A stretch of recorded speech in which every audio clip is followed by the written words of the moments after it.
It looks like the commission's okay with this until we can get the actual resolution and take a vote.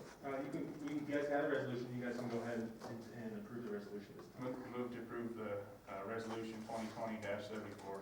Second. Motion by Travis and a second by Lori.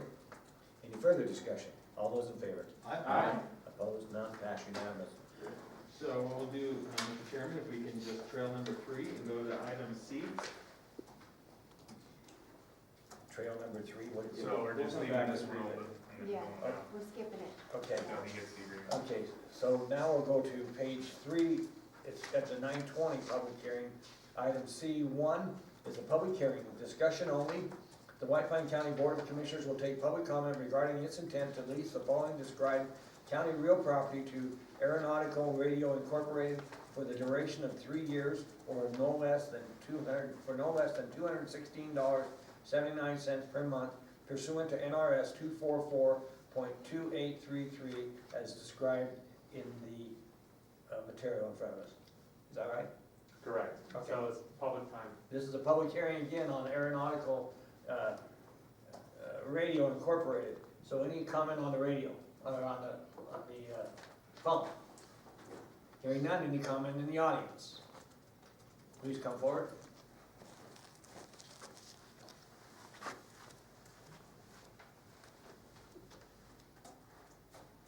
Thank you, Mr. Chairman. I don't know what these people are doing, if they're offering the service, that needs to be explained a little bit. Other than that, I really don't have a problem with the rental. But I'd like to know why they're gonna be in that building and what they are attempting to do in this community. Yeah, they're already, they're operating their equipment. As far as exactly what the equipment does, I'm not sure. Has to do with planes coming in and radio this and radio that, and all that airport lingo is over my head, but. Yeah, this company's been there for almost 20 years. They provide the equipment used to communicate with air traffic. And they pay us for that space because they make money some other way. Okay, that answers that. Anybody else on the phone or in the audience want an explanation more? That explains that. We're gonna go on to item 2. Can I do that now, Mike? Yep. Okay, we're gonna go on to item 2. It's discussion for possible action, the approval of resolution number 2020-75, a resolution of the White Pine County Board of County Commissioners declaring that it is in the best interest of the county to lease certain county property, real property, located at Yellen Field pursuant to NRS 244.2833. Anybody got any comments or anything they want to add to that before I ask for a motion to approve this resolution? Anyone? I'll look for a motion to approve the resolution 2020-75. Move to approve as presented. Motion by Shane, Second. second by Lori. Any further discussion? All those in favor? Aye. Opposed? None. Item 3 is same page, page 3, item 3. Discussion for possible action, the approval of a lease agreement between the county and Aeronautical Radio Incorporated, ARINC, for the following county-owned real property for a 3-year term for a minimum of at least $217.79 per month pursuant to NRS 244.2833, and the rest is included in our backup. Is that okay, Mike? Yes, it is sort of in your backup. What you have in your backup is the old lease. The only thing that's going to be changing on the new lease is we're going from 200 to whatever it is, 16, 17, whatever it is, and then another 5 years starting January 1. Brian is, what do you call it? Typing? He's transferring, this is an old copy we have, he's putting it into the new format so that we have a digital copy of it. And we hasn't finished that before today's meeting. So is it 3 years or 5 years? It should be 3 plus 2. Okay, Does that make sense? Yeah. Okay. yeah. So, what we'll do is, once that is completed, we'll have the chairman to sign it. So if we can get a motion to approve with the 3 plus 2 term and the new dollar amount be approved in the resolution, contingent upon the, I think we just approve it of those 2 additional terms. I think it's sufficient. I'll have the chairman come sign it. Okay. All right, motion to approve the lease agreement? Motion by Lori, Second. second by Shane. Any further discussion? All those in favor? Aye. Opposed? None. Passed unanimous. Okay, when I get that other lease, we'll do that. Did Mackenzie introduce herself to y'all again? This is That's Mackenzie your Hilton. speech. This is Mackenzie Hilton. She's our star criminal deputy, but I'm trying to cross-train her for this in case I get hit by truckers. Okay. I think we all know It's nice to have you here. And welcome aboard. Thank you. Yeah, thank you for stepping in, okay.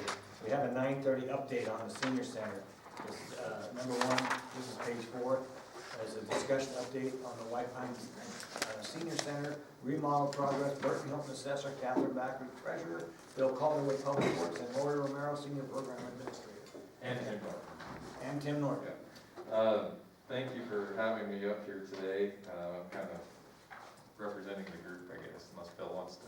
Oh, there's Catherine too. Just wanted to give you an update. It's been kind of a tough process, but we've gotten a lot of good things done with this grant. We've got a new HVAC system in the senior center. We moved all the plumbing that was in the dirt under the ground. It's all overhead for the water supply. Got the backflow preventer on it, which we needed to do anyways. Updated the front entry there and new handicap access into that front door. LED lighting throughout, so one of our goals during this process was to reduce the operational costs going forward. Not only make this, good for the next 20, 30 years, but also reduce what it costs to run the facility. We got the parking lot paved. That's probably the most noticeable thing for everybody. It looks really good. We did some improvements in the cleaning room. So they had to lift the mop bucket up before into a big drain. Now it's a floor drain, so its backs and all that are a lot better. The flooring is really good in there. I think Richard's been in there. I don't know if any of you guys else have been in there. I highly recommend going in. There's one thing we have not been able to get done, and it's getting a new roof, and we just ran out of time. So we got an extension from the Pennington Foundation, so we can get that done next spring, early summer, as soon as the weather is conducive for that. To say it was easy would be lying. This was supposed to be an 8-week process, and I think it turned into about an 18-week process. So I can't thank the people enough, Catherine, Bill, Lori, for all the time they put in, but especially Tim Norton. I mean, we would have been sunk without him. He and his staff, or his crew, just did amazing work, and I'm so appreciative, and we were very, very lucky to have him and have his people come in and help with it. I'm sure we'll be bringing some other stuff up regarding the senior center in the future, but for now, I just wanted to let you know where we're at. I guess the one, fortunately, is because of all this stuff going on, they haven't been able to have the in-person meals, so it didn't affect that with some of the construction challenges, but it's gonna be really nice when they can get in there. Any questions on the senior center? No, and thank you. And yes, I have been in there, and I recommend that all of you take a look. The floors are beautiful. The lighting is much, much better. The parking lot, you can see it's visible from the street. But we really appreciate you and Catherine and Bill and the rest of you. I want to name everybody, Tim Norton as well, because the senior center is a very vital part of this community. And from what I understand, they're going to try to start doing in-house meals tomorrow. Oh, awesome. And they're going to be limited to space only, so it's almost like making a reservation. I don't know how long that's gonna be able to last, but they're gonna try to start tomorrow. They've got people calling in, and they're gonna extend their feeding times, but there's social distancing, there's a bunch of stuff going in there. But they've had a very successful run as far as working from the outside with the volunteers, and they're to be congratulated or recognized as well. The senior center is as essential as anything. It's not one of our main essential things, but believe me, it takes care of a lot of people. And you guys making that heating system and making all this possible is gonna just enhance their experience in the senior center. They got the pool table out too. So now they can add some extra tables in there. They sold the pool table, Oh, so that's okay. good news. But so I suggested they do that because nobody ever played, and they need the more spacing so they can put more people in. But starting tomorrow, they're gonna try to do in-house. How long this lasts, Governor Sisolak's comments the other day about November 22nd, we will wait and see. But really, really appreciate it. The roof will be nice. But thank you. I can't say Yeah, enough. we're And glad. please, all of you, take a little trip through there. You'll be really impressed. Really. Okay.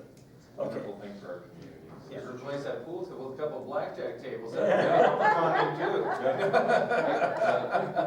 Chairman, Oh, I read it properly. while I was up here, I was hoping I could take care of my business on Sure. page 6, item B1. B1, okay, let's go to, no more comments on that part from Burton. So we're gonna go to page 6, and it's, item 1, Burton. It's discussion for possible action, the authorization for the assessor to utilize the assessor technology fund to pay for unforeseen overtime for the week of December 7th to the 11th of 2020, okay? So, I did this last year. We switched our computer systems, and last year was very, very challenging with our assessment cards. It's how it worked in the past. You'd have a sheet of cardstock, if you guys remember getting your assessment cards. Well, it'd be half a page, and so we'd be able to print it out. We just had to basically tear it apart and run it through a postage machine with the old system. The new system, you get a sheet of paper, a full sheet, and then we've got to fold it, we've got to stuff it, we've got to tape it, and then it's a whole process. And then last year we had several other challenges on top of that. This year I expect that it's going to go much smoother, but I want to do it in-house again. My plan in the future is to contract this out. You know, it's one of those, I tease with Elizabeth that we're always in this catch-22 as far as the counties. All the counties above us do it this other way, all the counties below us do it a different way. We're in that perpetual middle, where if we had a few more thousand people, we could do it this other way easily, or if we had fewer people, but it's a lot of manpower, and so we can ensure that we can get this out in an efficient manner and make sure everything's correct. That's what I'm asking out of my technology fund, so it's not out of the general fund. Any questions of Burton? If not, I'll look for a motion to approve. Move to approve. Motion by Ian, Second. second by Travis. Any further discussion? All those in favor? Aye. Opposed? None? Thank you all very much. That's unanimous. Thank you all. Burton, he's not a representative from the district attorney's I've office? I've seen her twice. She looks familiar. I can't place my finger on it. All right, have a good one, you guys. Thanks, Burton. George is here, and I'm gonna move on ahead because we got some timed items here ahead of us. So we're gonna go to page 5, item A, and I have, item 1 is under me, it's discussion, it's an update. It answers to concerns and questions raised by Mr. George Chachis prior public meeting. So, I'm gonna answer these. I went out on my own, I went and tried to make answers to as many questions as you have. The first one I'll start off with is the one you brought up this morning about the Holiday Inn project. The Holiday Inn project was inspected, it was engineered by Basin Engineering. It was approved by the building inspector. I have a letter here from the NDOT, the State Department of Transportation, and it states that the construction of the new Holiday Inn Express required a new access location and the modification of Avenue D connection in the Nevada Department of Transportation. This work was completed through a permit process and connects to the state right-of-way. The Avenue D connection required on the island to be installed prohibit the left turn movement to US 93 East Altman Street. This island was approved by NDOT staff and was installed as per the plan to enhance the safety at this location. The island has proven to be ineffective in prohibited movements, and as such, no changes or modifications will be made. That's the answer to that one. Do I get a copy of that? I can give you a copy, this is the one I got. Did he also make a note that there is no ADA access? George, I'm answering your questions. Okay. This is an update, this is not comment period. You gave me a list of things, I'm answering them. Some you like, some you won't. Okay, I'll be back. I'm sure you will, there's a bunch more here. I'm trying to answer all your questions. The parking lot by the convention center. This was built to be a parking lot for downtown. The center divider was taken out so the lot could be expanded for parking. The lot is level with the street to allow for handicapped people to use the center. Walkway was taken out to provide access for traffic as well for all citizens on both the avenues on Lyons and High. The ADA access, not 1, not 2, but 3 painted handicap zones. There are a 4-way stop sign there. There's also a pedestrian lane there. On the west side of that addition There is handicapped access, wheelchair access, yes, there is. It's painted yellow on both sides, so they're there. The lights that you discussed that are always out are all fixed. There was a filament that was out, the lights are all fixed and operational. They have a hood over the top to allow for the lighting to go down to the surface, which is now used nationwide. Instead of the lights shining straight up, they shine straight down. That was engineered by Day Engineering. There are 3 handicap accesses, and so that project, I went through it 2-3 times and more. I went in to talk to the convention center who was part of it, the Turner Rec Board. It was built by Rec Brothers to access, so it is all handicap accessible. There is no center divider anymore. They put landscaping in there to make it aesthetically possible. George, I'm just gonna read what I got for you. You want answers? You want answers, I'll give them to you. The other complaint you continually have is about the building inspector. The building inspector is jointly operated by the city and the county. His office and evaluation of his duties will be handled the same as all other department heads. This is unique because it is jointly operated by both the city and the county. Much of his duties are also in conjunction with the newly formed RPC, the Regional Planning Commission. And by the way, he has returned from Eureka. Did Okay. his wife make it back in the vehicle also? You asked if he come back, he's back. The other thing, you asked for the fees, you said they were charged, some are 25, some are 75. The fees for a home occupancy permit are $50. The initial fee to have it in there is a $25 administration fee, making 25 plus 50 is $75. Each year thereafter, the home occupancy fee is $50.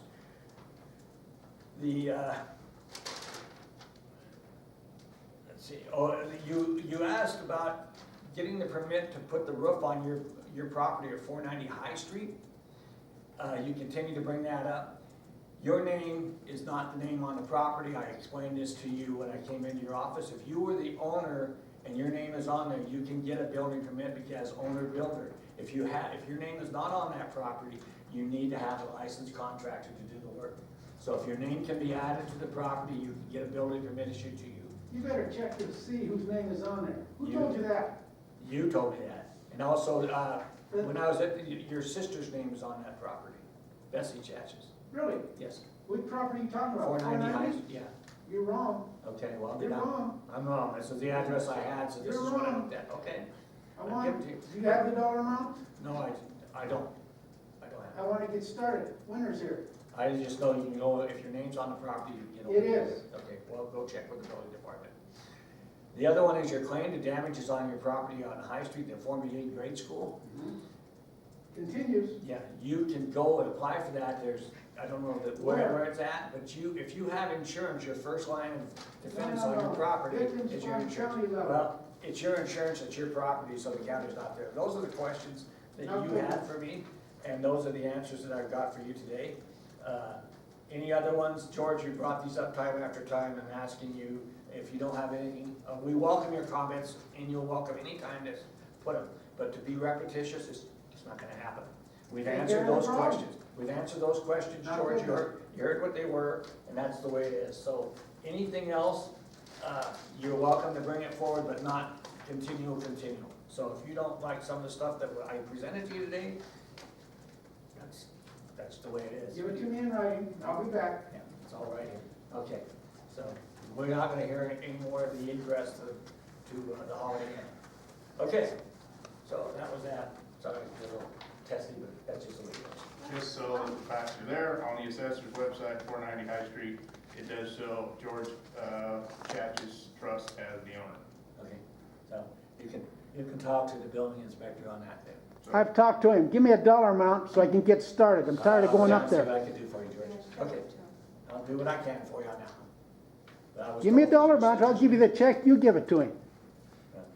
He's a first-class jerk. I'm getting tired of this. All right. Well, Oh, name calling of public officials, I Yeah, love that. that's just okay. nothing but. We've answered that, and any other He's a questions bigot. on that will be taken up during, just like every other department head, just as I explained.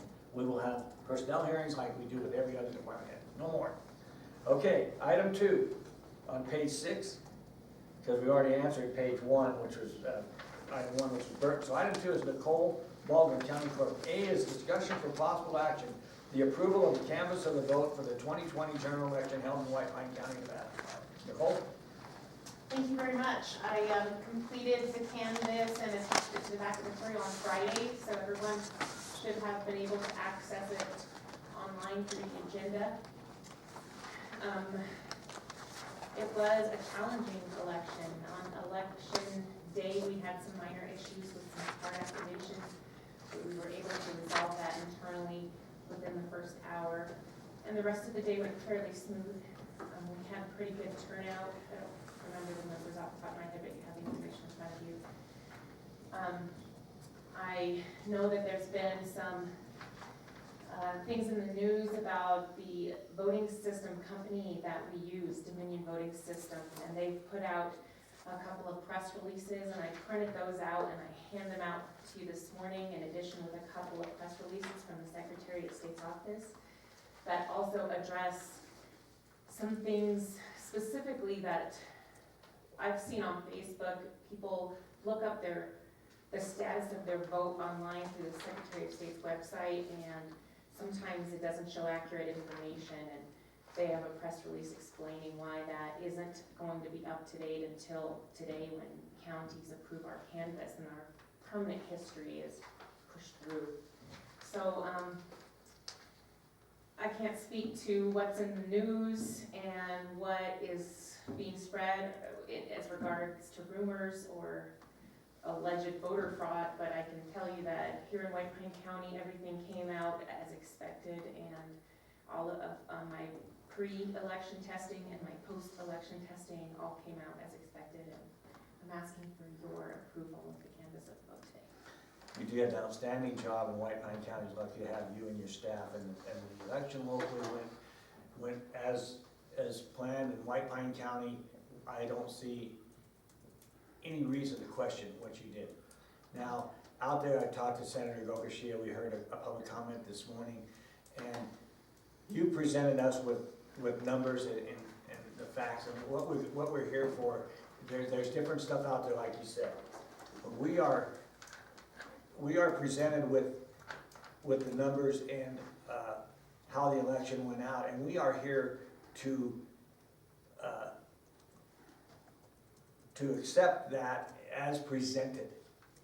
Now, if there's a caveat that comes, if there's something that happens with the state somewhere down the road, these are the numbers we're presented with. We can take this action here, as Pete was telling me, we can take this action because this is what's presented to us. This is what we have in front of us. We know who was voted on in White Pine County. These are the numbers that your office gave to us, and I 1000% agree with you. I'm sure I'm 100% sure your accuracy and your numbers are perfect.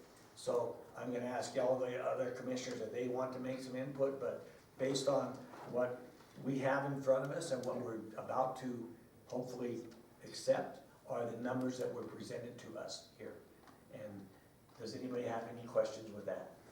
I just have a comment. I don't think the mistrust in this system is based on what you came up with. I don't think that anyone in White Pine County feels that the mistrust is on the county level. I think what the concern is what happens with those numbers once they reach the state and get to a higher level. I think that's where the mistrust is. I don't think anyone has a question on that we had a very equitable election process here. So I wanted to clarify that, because it's not on this level. I just think people from everyone I've talked to don't trust it when it gets up to a higher level. But you do not have a problem with the canvassing of the vote? This is what was being presented to us by our clerk, and who's, I think, has done a fantastic job, and I have no problem with these numbers. My concern is what happens with these numbers once they leave our control. Anyone else? I mean, yeah, to everybody's point, yeah, no issues here at the local level, but I think when we pass this, we just need to put that, we have serious concerns with, as far as, the mail-in ballots and, the voting machine, and, it all has to be investigated, but I think, there needs to be some accountability and some reforms going forward in this state, and, our clerk did great with the, what she had to do by what was passed by the legislature, but, I think when we canvass this vote, we need to underscore that, there are issues out there that, you know, the big counties that, you know, it's easy for fraud to occur in. Well said, I agree. Yeah, here. Anyone else? Ian, got anything? Echoing everybody's things, for the record, if anybody happens to get their hands on this press release from Dominion, my opinion is it's just a corporate CYA, especially when they use terms like rumors, viral claims and rumors. They aren't claims and rumors, they're verified facts. They have had software glitches that Yeah. change votes. It's a fact. It's not a now, what's cool about that is it didn't happen everywhere, which means it probably didn't happen here if the people we trust didn't notice any material issues. So yeah, we're fine with that, but I just, yeah, I chuckled at their thing, claiming it was a rumor. It's not a rumor, it's a fact.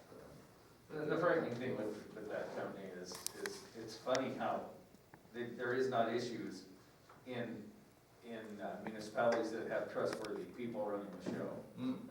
Weird. Isn't that funny? When you get into jurisdictions where there's not trustworthy people running the show, then you come up with discrepancies, and that's what's questionable about that system. And you would think that they would, like any honest company, would say, oh my goodness, we're looking into this. Right? They don't have to admit that there's a problem, but they could be kind and say, hey, look, you know, this is obviously very serious, and we're gonna partner with authorities to fix this. So anyway, neither here nor there. I don't have any issues. I think our hesitation was, we don't want to in any way hinder the president's ability to have a fair shake on this by, you know, approving something that would later screw up his ability to challenge it or deal with it. And it sounds like that won't be the case, so I don't have any issue. Okay, so that being said, and really I can't reiterate how much we appreciate you and your staff and all the poll workers and everybody that worked, everybody. So based on the numbers presented to us today, I'm gonna look for a motion to approve the canvass of the vote for our numbers presented to us at this meeting.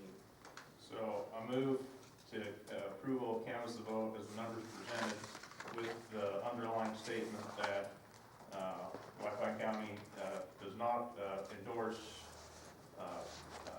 the changes to the election process that were made, and that investigations need to go into these Dominion voting systems, and elections going forward need to be fair and honest and much more transparent. Okay? That's a motion? Yep. Do I have a second? Second. A motion by Travis and a second by Ian. Any further discussion? All those in favor? Aye. Opposed? None? Pass unanimous. Thank you again. Thank you. Okay, it's 10 o'clock. We can go back to our 10 o'clock item. Where's that at? 20. Okay, it's page 4. It's our 10 o'clock road commission meeting, and it's discussion update regarding County Road 1177 in Newark Valley. Bill Calderwood. Good morning. Let me start with where we're at with the road department, and then I'll go into where we're at with Western Well. I believe you're all aware we received authority to have a gravel pit north on 1177. That pit, went out and looked at it last week. It's all staked for 5 acres. This stake, we had a dozer that is getting service today, and hopefully this afternoon or first thing tomorrow morning, it will be moving out to that gravel pit, and we will strip that material or that topsoil back. Not concerned with however it works out with the agreement with Western Oil, because regardless, we can use that oil, we can just turn ahead, or that gravel, we can just turn and head north and start using it, because it is located on the county road. So we've also received permission from the Forest Service to use the Mount Hamilton gravel pit. We've got all that's been signed, and we're ready to go. There was 6,000 cubic yards that was currently piled up within that gravel pit. when we met with Jose, because 1177, the gravel pit off 1177 has stipulations that we cannot use that gravel for the access road from 1177 to the oil well. So I told